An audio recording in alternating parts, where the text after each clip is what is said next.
فرضا. الكلمة بتاعت الملهوفين اللي عاشوا حياتهم ملهوفين عشان يوصلوا لربنا.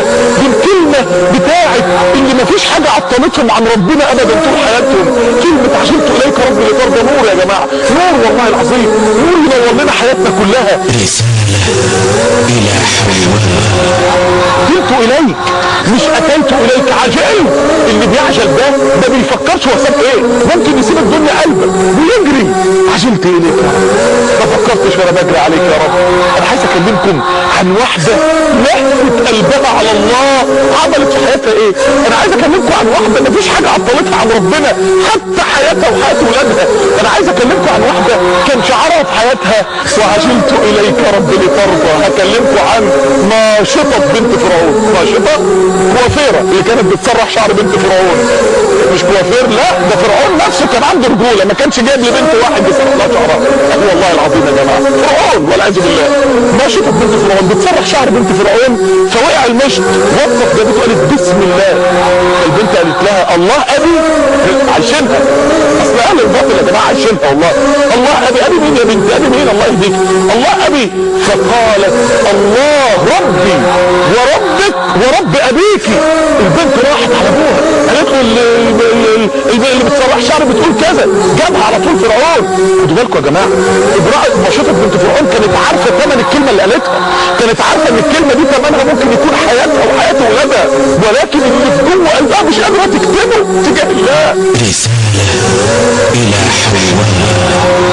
فرعون جابها من ربك؟ قالت الله ربي وربك، ربي وربك الله. هاتوا صفيح، هاتوا زيت مغلي، اغلوا عليه لغايه ما يغلي، هاتوها وهاتوا ولادها. من ربك؟ ربي وربك الله. هاتوا ابنها الكبير. ام الوقت ابنها يتحط في زيت المغلي قدام عينها، ابنها يسيح قدام عينها، ام بتشوف ابنها بيمسك في هدومها، ابنها بيقاوم في الجنود، ابنها بيصرخ وياخدوه قدام عينها يرموه. ايه السبب ده؟ ايه اليقين ده؟ ايه جبال اليقين اللي في قلبها ده؟ ايه اللي كان في قلبها يا جماعه تجاه الله عشان تستحمل ان ابنها يتعمل فيك كده عشان الله وهي واقفه صبره؟ هاتوا الثاني يمسك في هدومها يقاوم الجنود، يعمل مهما يعمل يموت نفس الموتة قدامها. الثالث، الرابع، الخامس كان جميل، كان يعني لسه مولود في حضنها بترضعه، جم ياخدوه منها مش قادره تستحمل ان ابنها الرضيع الغلبان ده اللي لسه لبن صدرها في بطنه، اللي لسه متشمس في حضنها، مش قادره تستحمل ان ده يتاخد من عينيها، فبدات تضعف. هتضعف ربنا هيسيبها تضعف، ربنا هيسيبها بعد التضحيه دي كلها تقع. لا يمكن ابدا يا جماعه. فينطق الله بالطفل، ينطق الله بالطفل يا الله اصبري فانك على الحق. الله اكبر. رسالة إلى حواء. هاتوها اقتلوها ربي وربك الله. هاتوا ابنها ربي وربك الله، ارموه في الزيت ربي وربك الله. هاتوا الثاني ربي وربك الله، الثالث والرابع.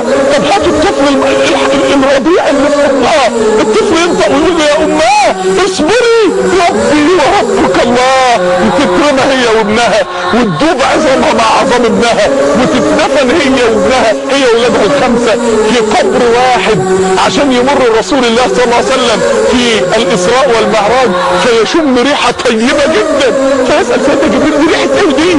فيقول رائحه ماشطة بنت فرعون واولادها. الله اكبر.